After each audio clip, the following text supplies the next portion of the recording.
What's good, people? Just drinking some basic bitch juice.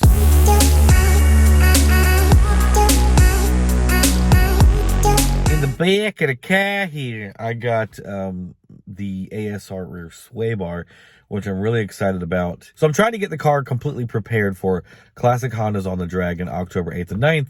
Be there. I think the LHT guys are coming again and a bunch of other people. I'm trying to get some other people to come as well. I don't want to bring them up if they don't show up. So I have a rear ASR sway bar that I need to put on the car. That should definitely help the suspension and the handling of the car. The car handles pretty well.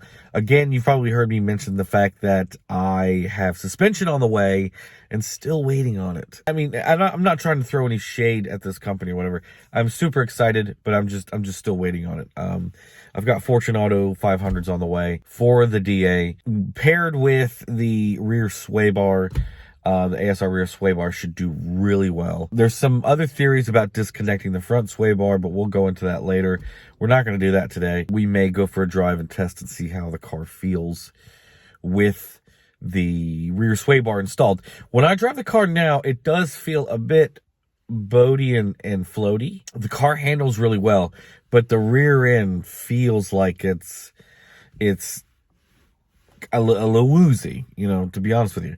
There's no rear sway bar on the car. However, we do have the ASR rear subframe brace that was installed by Johan, the previous owner, thank God.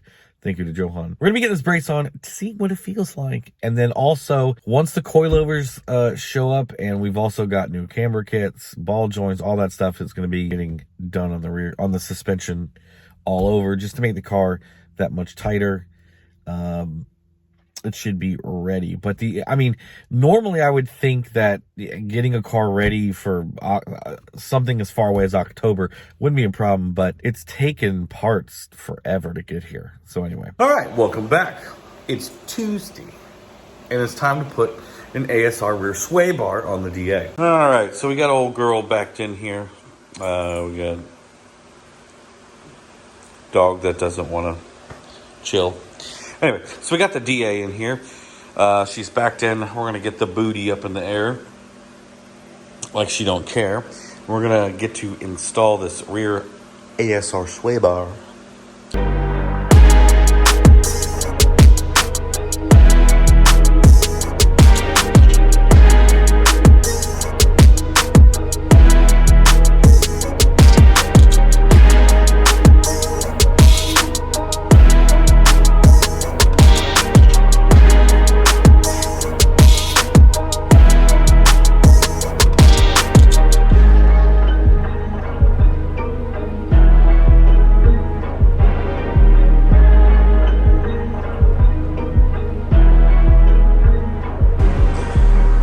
Booty in the air.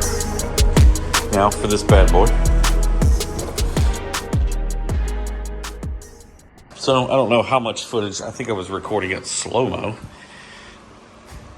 This thing is beefy, very heavy, 24 millimeter sway bar.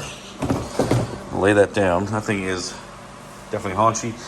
I'm gonna get the brackets here. And then the end links. So first thing we need to do is get the brackets out and make sure that we have bolts that fit into this guy. Oh wait, never mind. Exhaust is in the way. This guy. All right. So this car has no rear sway bar, so definitely has, you know, a kind of a wobbly feeling in the rear end. So really hoping that the rear sway bar will help out. Of course, we love our Rival exhaust. Need to clean it up while I'm down here. Okay, so yeah, I'm gonna be getting, see if I can find the hardware, and then it should be pretty simple. Just gotta find some bolts that fit up in there. And it should be pretty straightforward. It should be over in a jiff. But just because I said that, things are probably going to go terribly wrong.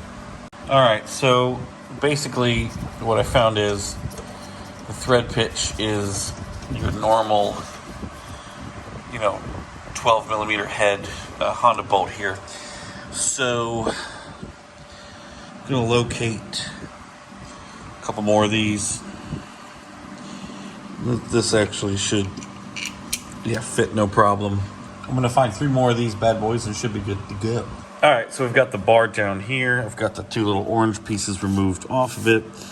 So I'm gonna assume that where it says ASR faces out. Okay. So now we need to get this guy all the way up to here where this flat point is, and use some lube provided to these guys. Got these on here. Now, first thing we're gonna do is get these up here.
Okay, step 1, we're gonna get the other kind of bolts up in there. All right, so step 1 is done. We're gonna get the upper bolts in there. And then the sway bar links.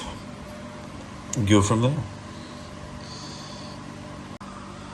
All right, so here's our blocks. End links. Fully adjustable. So this is gonna take some time to sort of figure out. Mostly because of the control arms, so we're gonna figure this out. All right, we got one end of this link.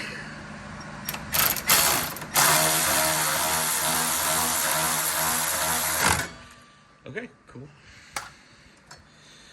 That should be. All right, so we've got this guy connected up here. I don't know how much you can see of that because it's pretty dark. And over here,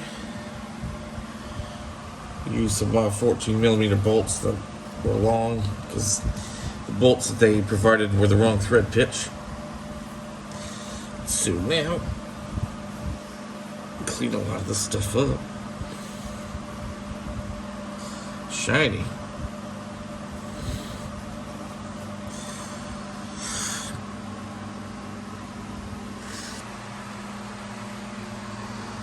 Alright, we got this bad boy on here. So we got the car completely off the ground. I need to get underneath it, pull the full shift linkage off, install the hybrid racing shifter, reinstall the heat shield, change out the oxygen sensor for a wideband. Got a couple other things to do, and that's going to be coming up. Okay, so this is where I'm going to wrap up the video, mostly because I need to put the Integra on the ground, but the Integra is completely off the ground because I need to do what I've got to do next, which is install the hybrid racing shifter, which is going to be the next video. And also, once I get the car fully on the ground, then I'll tighten all of the sway bar links, and it'll be ready to go. And then we'll do a test drive and see how it all performs. So stay tuned for that. Thank you so much for watching. Don't forget thedragonspec.com to win those super sick wheels. And we'll see you in the next one. Peace out.